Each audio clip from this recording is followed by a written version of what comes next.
real quick. Hopping over to Zanzis, Zephyr, and others, you can see just from a nice aerial view of the rotation these players have to make, the struggle that they have going up and over the mountain, and now through what might be the best terrain right here. It's kind of flat. This is where you want to be. This is where you want to be if you're on the front side of that zone. But anyone at the back on the blue line, once people get based up and realize once Fahad is done drinking these shields, they're going to look straight back for all those elims to come pouring and funneling through. So yes, it's amazing to have flat land if you are in that advantageous position. FHD does pop the launch pad right there, and out they go floating. Kind of an early launch pad as well, just to go and battle for the high ground. So this is that zone wave 6 we talk about, going for the high ground nice and early here. He's cooking that minigun right now, trying to see what he can do. Little does you know, there is another team up high. There it is. This player has been spotted, melts him right out the sky. Wild Gamer here goes straight down, and the high ground is the power trios once again here. The minigun's just the perfect situation. They're just chopping players down. This is just too easy for him at this point. You have a split solo as well. He doesn't have to worry about his teammates getting in the way at all. It's free reign for Fahad right now. Even if he does get knocked down due to low mats, it's the only thing I can see that can stop his reign right now, but his teammates can cover that as well. He's going to keep minigunning down. The shockwave is the perfect thing for him too. Getting people down to white tags, has the shotgun to switch over to as well. Yonk's up top. Looks like he actually bit off more than he could chew. Fahad goes down. These guys still have so many elims right now. 6 with more to come. The zone is just flipping back. Looks like they have an advantage to hold back the whole zone from height as well on hard mats. Shockwaves are the only thing that can stop them from this position. And the reason it really works out for them, minigun, high ground, in this situation specifically, is because it went right over low terrain. Everything dipped, so everyone's floating on weak builds, weak wood. When the minigun comes chopping, it's taking all that resource, all that material with it, and all these players were just thrown down to low ground. It's hard to defend at that point, because you have to block what's coming up from above. You have to protect your floor plane below you. You can see there, he's going to actually use a shockwave. That's actually really odd. He throws a player out to the zone. You see for a second there, the lining did show someone in the storm, so it was successful. And there it is. Someone goes down, but Yonk's still at it. He's looking for the shotgun shot right here. And they're just going to win. They're just going to hold players out. I guess the shockwaves kicking them to the zone was worth. It kind of all went in their favor, huh? Yeah, it was a very unique ending right there, very casual. They straight up started doing weird edits on height at the end. Absolutely no respect. We're going to be throwing it over to Sundown to break down more of what we saw in this heat and more. Sundown, what you got? What I got is some more highlights from the early and mid, and then a great display of the power trio holding the high ground and kind of putting what I said a little bit to shame in the last analysis. They were able to stick together as a duo and run out the rest of the lobby, showing that teamwork and the prevalence and the ability to dominate. So very well played from them. Let's hop on in and see what went down in the match. So first, again, we're hopping on board with Toggle and his trio as they're able to get a knock and then put a great amount of pressure onto them. Stealing the wall on the other side, seeing the chug splashes go down, and just going to work. Boom, knock right there, gets the conversion, and they're able to then find the other opponent inside the shield bubble and reap all of the rewards from that. Now on board with the Alter Ego crew, who is able to find a pinch and then get the knock and seeing the teamwork. So now we'll see it from the other perspective. Just the amount of pressure they're putting on, constantly pickaxing, trying to take the wall and trying to not allow the opponents to get away. This is the early aggression that's disciplined through, and you can see Dennis Smith being able to catch the opponent out there. Now see her going down, stuck between a rock and a hard place on the side of the wall, and again, just putting these rifles to work on the backside of the storm and catching people in unfavorable positions.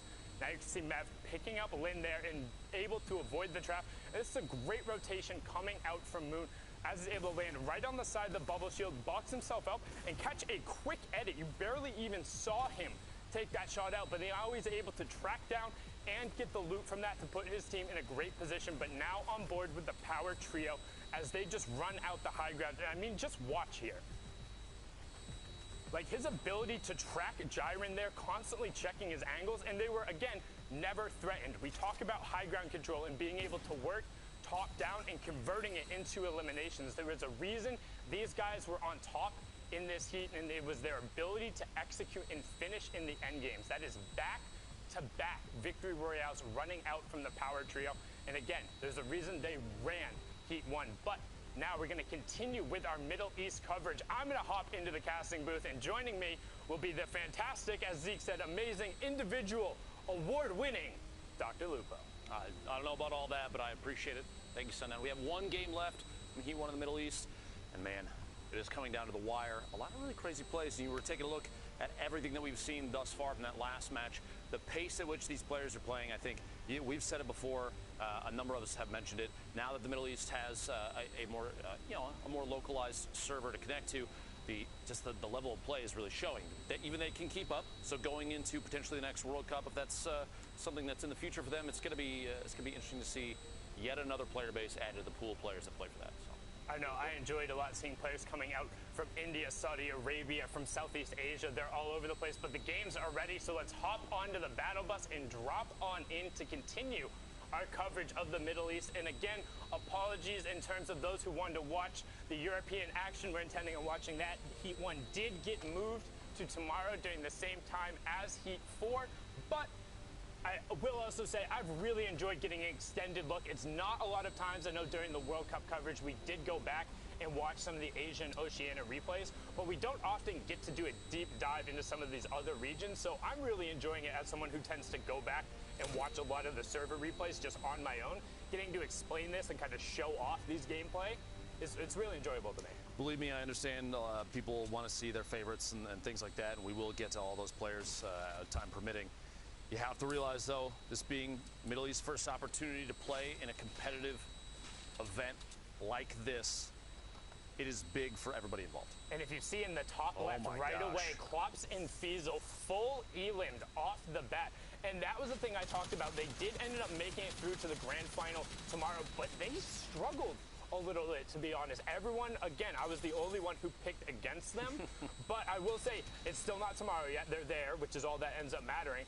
But they didn't seem anywhere near as dominant as they were before. And you can tell right off the bat, them getting contested game in and game out, that's the second time we've seen them be the first trio eliminated from a match. One at a time here. Kid Falcon, Spammy, and Mad Clown picking up a set of eliminations on this trio. One after another, they fall, and we're at 3 points already. 16 total for this team.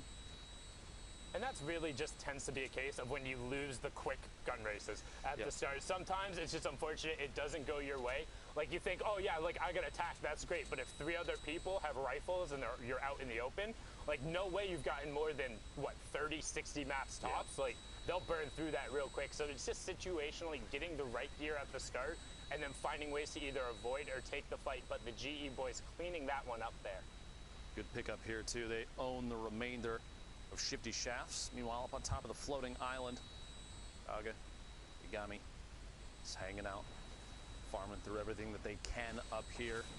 Not easy to jump off just yet, although it is a slightly, it's a tough spot, I'm just going to say, because they're up above the block, so you have a chance to take shots down and contest one of the most competitive drop spots typically, because the way that the block is designed, it's player based, so from time to time when it changes, it's almost a toss-up whether or not it's going to be good or bad. And right now, a number of teams across, I think, every region are planning on dropping block. I've seen things on Twitter even going so far as DMs to say, hey, you dropping block, and admitting very clearly that it's going to be a contested drop for some of the more competitive players.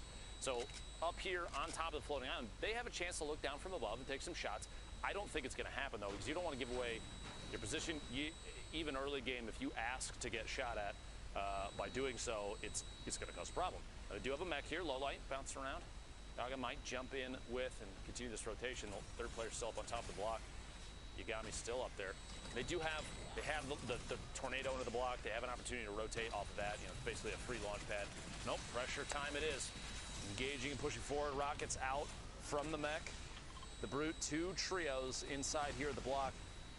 It would not surprise me if all 6 of these players, given the chance, just turn and beam this thing into the ground. Yeah, I mean, generally what you see in the trios format in particular, and even in solos, if there's a mech in play, everyone's like, no, you don't get that advantage. It needs to go right now. But right out away, you can see that's 2 different 50 shield tags going through, and they're getting aggro, even getting close enough to try and get some stomps, and the shotgun damages. Ours gets picked up by that, and that is just a brutal way to go down.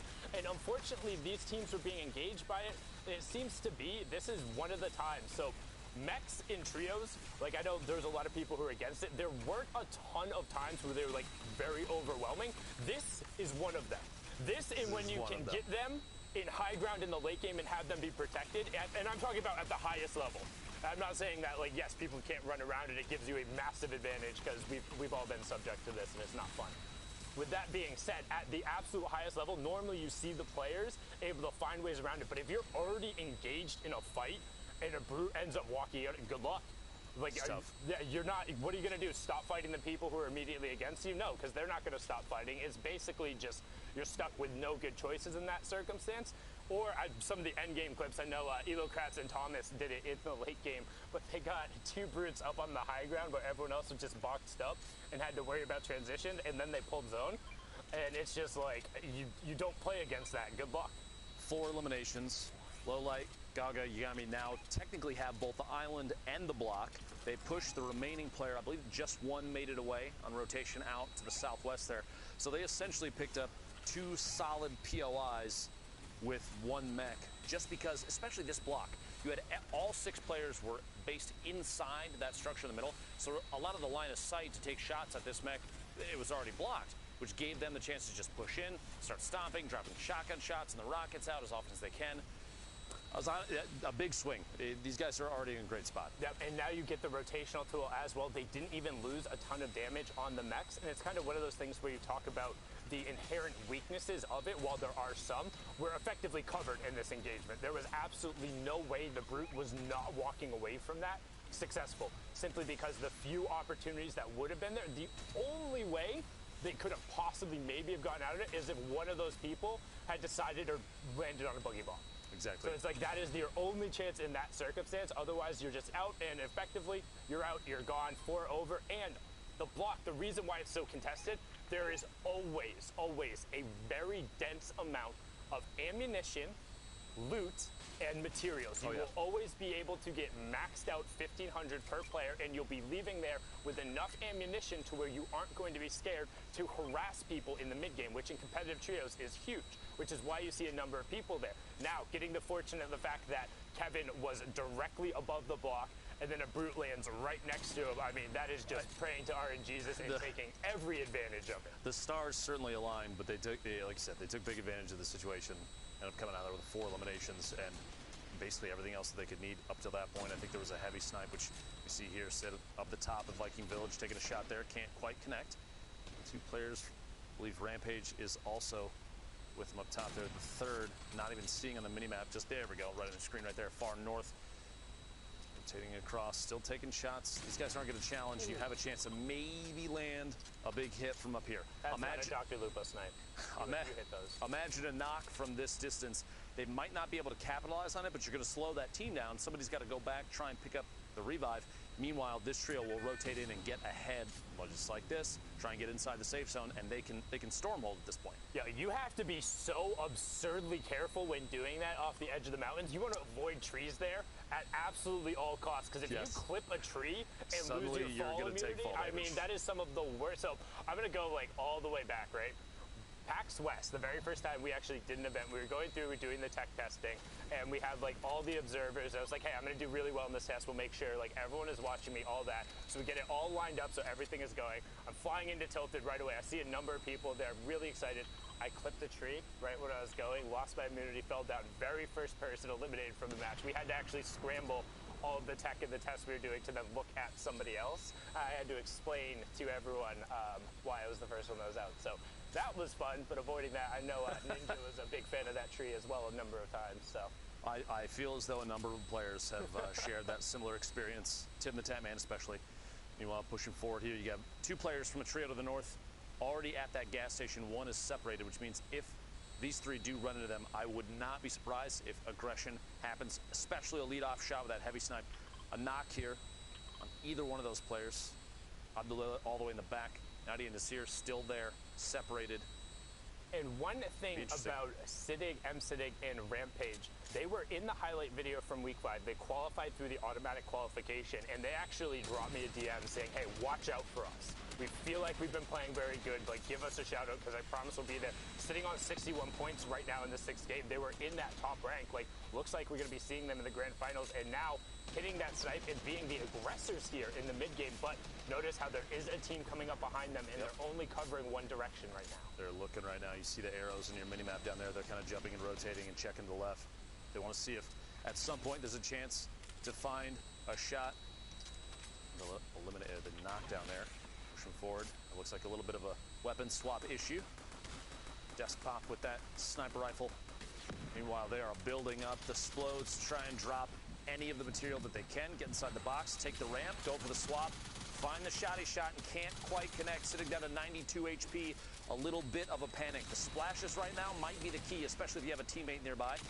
Pick that up, get the siphon off of it. 90 eliminated. It is now an outnumbered situation here. Secure the walls and make sure you own every piece of the structure. Yeah, right here. Stack up, splash it. Gonna happen? Maybe, maybe not. Waiting for it.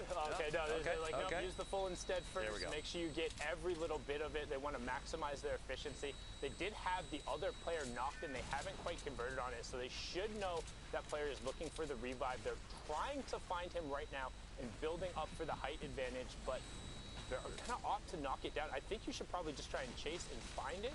The shockwave a second ago, I believe, was from the opponent trying to take that ultimate high ground. Sitting still going for the knockdown on the structure here. We'll see. Yep, Abdullah all the way up top right now.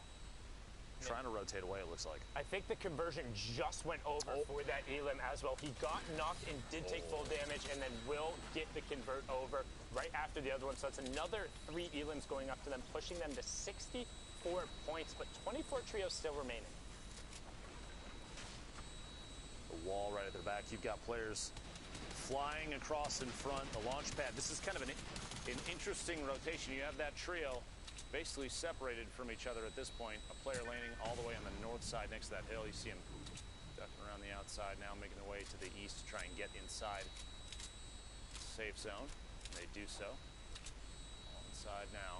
Oh yeah, they're on driftboards. Okay, I was trying to figure out like how they came flying through right there, but able to get a couple shots. I mean, that can be very scary, rounding a front of a trio who is ready to take shots at you on a driftboard, but as long as you're able to clear enough space, people will generally trade shield tags for having a driftboard on the rotation, because more often than not in trios, somebody is carrying excess shields. Just kind of how the loophole is right now, which is I'm a huge fan of, and the fact that trios really enables you to effectively always have at least 2 slots. I think the competitive player base as a whole is very appreciative of the number of shield restoring mechanics in the game right now. 123 builds in the inventory, 24 trios still remain. We have a minute 15 until we make our way to the 4th circle. It's like a far northeast push from where we currently are, the safe zone in the bottom right corner of your screen there. Making moves, the marks basically communicating what may or may not be the best call. They're going to build up for just a second. They've had pretty decently far storm rotations from them too, right? Like the zone hasn't been doing them a ton of favors, but meanwhile though, you remember that, I wonder how that mech team ended up doing, because everything ended up pulling towards north, so they should have just been set to be running wild, but haven't seen a ton from them. Their best bet at this point may be to take, if they still have the mech, find a hill, build up around it, and protect it for late game. And that might be exactly what we're looking at right there. Yeah, in fact, minimap that's the same color as the team earlier that was on the island and dropped down into the block. So they are still up there. I'm assuming still with, actually, there's no mech on the minimap, so it may be gone now. Moving forward here. 18 seconds until this circle starts to push. Team up on the hill, they're going to have to move soon. I'm assuming a launch pad of there's something up there. Otherwise, they're waiting maybe a little too long to make movements at this point. Well, you can, as long as you're not on like the far side of the zone, you can outrun it, but that's just always terrifying. Like even this to me is a scary rotation, because you look at the number of old builds that are there. Luckily on the bottom of the map, you know, since you're marking the edge of the zone, there's only really like, well, they don't know this, but we know that there's only one team who's realistically in between there. But passing all of these old builds is terrifying. You can see the driftboard team on the purple coming in, as well as that other team who is on the high ground, seems to be making a launch pad rotation since they are so high up and flying at a consistent speed. But as that circle is encroaching, expect Siddig, M-Siddig, and Rampage to run into a little bit. Oh, here they are, boxed up in the mech. They do still have the mech. Yep. They do still have the mech inside the zone now. No reason to leave that just yet. Basically going to wait for an opportunity to drop some rockets. That's exactly what they're doing. The shield bubble, enough to save that team over there, but it doesn't last forever. We'll have to see if they opt to take more shots in a second. Meanwhile, very aggressive push in the top left here, making their way inside, owning the box, and Monksy goes down. Elimination there, putting them at 4 total, 65 points right now. You have to remember, top 15 placement. So when placement points start to come into place, we still have a handful, 8 more teams, 8 more trios need to go down before that even becomes a thing. Yeah, I mean, it's just so much so to get there. You can see Monksy was the solo pushing us into top 23 duos, so only 5 trios have actually dropped over the course, and it's 9th through 12th. We'll be getting that first round of placement points. 5th through 8th getting the next. 3rd and 4th will receive one, and then 2nd gets a bump. So honestly, to me, 2nd place, it feels like a little bit better in the trios format when you get there, but at the same time, it makes that final fight just that much more important. Always being a 4-point swing, like, yeah, you get the bonus because you were in 2nd place, but you know it could have always been that much more. And right now, these guys have priority on the near side of the zone, but there's a number of teams who pulled slightly better, and some great dinks right there. You can see the headshot go through, but not a full shield break, only getting the 62 and then an immediate cover from the teammate. If you look at the next safe zone too, a large portion of it is centered over the water, which if you get caught out there, low builds or no builds, it's going to be like shooting fish in a barrel. The fact that you have to jump and hop slowly across the water, you don't run nearly as fast. You're basically exposed. It's going to be a tough spot if there's anybody over there. I would expect that northeast side and the west side are going to be completely chock full of teams. Players are going to try and avoid minus whoever that is in the bottom right, the southeast side of the next safe zone. They're just going to own that right now. There's no need to move too far. They're even on the slowest edge of the circle. They can just kind of wait and see who may make their way down the hills in towards this river. So in particular, because this is zone 4, which means zone 5, the next one is going to be the half in, half out. Yep. So you don't want to be central on the next zone. When this one closes, you're banking on it being on the outside edge. If you're central, it's guaranteeing a short rotation, but that you have to move. If you're on the outside edge, there's a chance. Yeah, there's a chance that you pull zone and that you have a big opportunity to catch people in that rotation. Because going from far side there into the half and half is brutal if you don't have the correct amount of mobility, or it can even then just be bad because of sight lines. Like we've seen people get beamed making regular launch pad rotations. Now, to no one's surprise, the inventory of the power trio, specifically, we had Fahad up there for a second. I would assume everybody's inventory on this team is absolutely stacked. You've got pump shotguns basically all around. I saw I believe two launch pads in Fahad's inventory. An RPG yet again. This trio seems to pick up some of the best loot every single game, which will help them consistently climb to the top. Now, loot's not a guarantee. Don't take it the wrong way, but it absolutely does help when you're looking at players like this, NM7 as well, all 3 of them. No eliminations yet, but 71 points literally proves the last 5 games for this trio has been through the roof. They have been just destroying. And they just pulled zone. Look at that bottom right-hand corner. You can see the 2 orange triangles and then that 1 white. They pull zone. They have the stinks. They have rockets. They have a minigun. They have every single part of an arsenal you can want. But right now they are being challenged. You can see trying to get the wall back right away because they know they're on edge of zone. Good rocket away. And Mansour catches that one with his teeth. There was another damage tick over as well. But Power able to catch himself before. And now you get more loot to work with. Those are excess builds. So what can you do? You're already in zone. Build up with that extra material, do the Tifu special, build up a massive tower, go back down, and then mark yourself back up. That's the second elim. You talked about it right there. We still have 7 more trios to drop before placement points end up coming through, but these elims are going to go all the way through. 4 more trios now. We're at 19. Look at it. This, top 12. Sorry, this top 12. Yeah, not 9 to 12. Yep. No, it's all good. It's it took me forever to get used to the new trios one because there was an extra scoring threshold going through. So when I was counting through and calculating, it always took me forever. But Toggle is somebody who's been impressing me a lot. He's been in a number of our packages just as an individual player, making some great plays. So shout outs to him for again making it into the end game and has a pretty solid loadout. So expecting him to potentially make some more plays here as we hop on board. It's funny you mentioned the Tifu special earlier. Literally sitting on honestly one of the most commonly seen weapons, I think, in Turner's inventory. That scoped AR, either that or an infantry, always sitting up top and taking shots. If Toggle can take high ground, put that thing to use. Right now, stuck down here, he and Eska basically in a box side by side to see if they can make their way up down to only a duo. Sigil eliminated earlier in this match, 69 builds. 2 shockwaves, which can come into play here in a second. We're going to see the next circle all the way south. We're looking at a push out basically into the water. Now, there were builds out there earlier from a team that was sitting in the water. So you know their structure. If they were paying attention, they know their structure as well. So you can imagine maybe a push at just the right time, since they're they're near the front of this zone. They have a chance to get onto those builds ahead of other players, build up, and put that scope they are to use. That's what I want to see right here from Toggle, and we'll see if he can pull it off. I think that's what he's going for, or he's looking for a quick cone peek right off the bat, knowing that the rest of the lobby has to rotate off of him. He might think it's safer to try and catch a quick pump as somebody goes through, but as I say that, he abandons the cone peek, goes over with his teammate, and you're probably going to see some shots coming out here, and then a shockwave to try and take the high ground on those old builds, as you said. A long-range TAC SMG, here we go. He's looking for it. They're literally already plotting the drop. The shockwave shoots across, maybe a little too far to the left, potentially separated from his teammate. We'll see here in a second. Go on. Down to the bottom right, yep. Now's the time to build up. He has a chance to take the front of this zone. It looks like that's exactly what he's doing. He might be trying to drop down and match elevation with his duo here. That bubble shield from underneath. It's only 60 damage above the threshold. Finds elimination on Suber. Making the way on through there. But that wasn't his knock. They didn't get an elim, so that was just a conversion. However, he will pop up on some of the mats, but not the ones he really needed. Now sitting on max metal as we're closing in on top 15, nearing that first placement threshold there. You see Yonks going down there. Some great shots coming out from Toggle, but can he full convert? Instead, goes to the far side, 20 HP. No, he caught himself. Very close, 20 HP remaining, sitting in the front. This is basically the same situation, except he's on the ultimate low ground, looking for shots to take on players that are going to try and make their way in.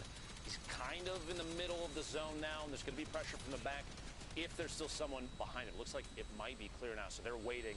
They might be going for that last shockwave to push their way in. Yep, Toggle indeed did. You see him at the bottom of the screen now. Landed basically right next to Rampage and Siddig, that trio all still alive. Meanwhile, the top, I am not even remotely surprised. Yonks is eliminated, but Fahad and NM7 sitting on the ultimate high ground. The minigun coming out, and if Fahad still has rockets remaining, this weapon combo might be the way to a victory.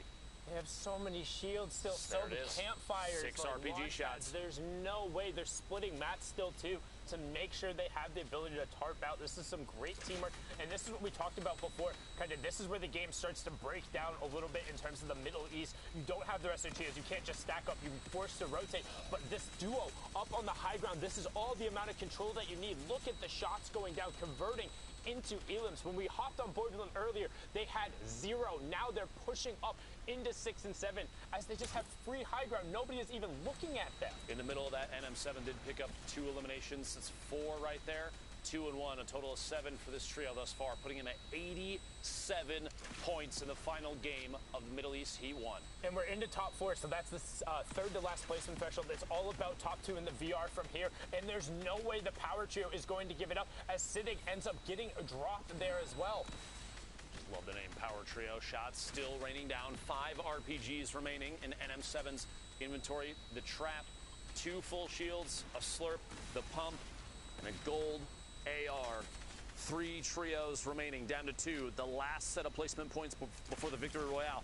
An RPG to lead, trying to find a shotgun shot through the hole, and the last second flick on Toggle guarantees that Victory Royale. That's 9 elims and the VR. 24 points coming through there. That's back to back to back that we've seen. I think they won 4 games in total there through the whole stretch. So, whew, wow, Power Trio. Sometimes you're just better. Speaking of better, we have the man with some of the best looks in the house, Zeke, standing by in the studio. What do you got, Zeke? I'm so caught off guard. I thought that was going to go a completely different way. I don't know what to say, so we're going to go over to Shy now. Take it away. We got a package right here breaking down a lot of what just happened in that game, both on top, on high ground, as well as low ground in a few of the shambles positions. A very cool theme, actually. We're going to break it down see exactly how things are going. Let's check it out. Right now, we're going to take the lesson that everyone kind of knows, but break it down a little bit more as well. When you're by the zone, by yourself, split off from the rest of the map, there's still a chance to actually pick up points and do well. Right now, we see an insane amount of survivability, a insane amount of points actually coming out, even if they're not placement. A nice kind of full send, actually, to go for points, not worry about placement, stay in the storm. The big lesson for playing inside the storm is sticking with your teammates as much as possible. W Horse does that very, very well. He then does split off, does go down. Unfortunately, that does happen, but he still got a lot of points he wouldn't have got beforehand. Now, another perspective as well, on zone line, not actually in it, staying ahead of it with power weapons. You can't look back. That means the minigun's going to be used for quick, fast elims early, and then still full sending, no building. Don't worry about the loot. Just keep trying to shoot as much as possible. We'll see Ariza's trio, the last surviving member of it, staying on low ground next to zone line once again. Shambles position.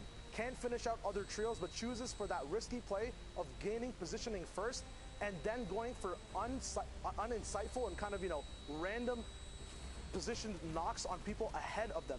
They kind of expect him to go back for loot, but he stays ahead of the circle, uses nice ingenuitous type of peeks from the water down low, and then still tries to commit, does not even care for the loot, still keeps going for those elims, knowing the win condition of this entire game is getting those points. We're gonna now flip over to the power trio, the powerhouse of the entire Middle Eastern region so far, Power NM7. He's gonna be leading the pack with the RPG, gets that quick elim off the top.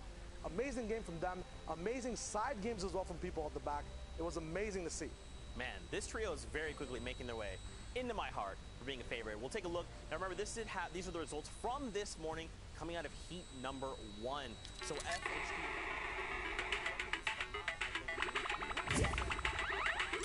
FHD, Yonks, and NM7 are leading the pack by a pretty significant margin. Don't forget, everyone here has qualified going on through. But, I mean, we look, where is the trio that, let's see, okay. I like this trio. Do we figure out what this is? This is my second trio. Now, don't forget, Klops, Fiesel, they're still somewhere to be found. We'll catch up with them in their heats. But what do you think so far, man? I mean, I'm very impressed coming out of the Middle East. I mean, this is relatively a new region in the competitive format, and it's really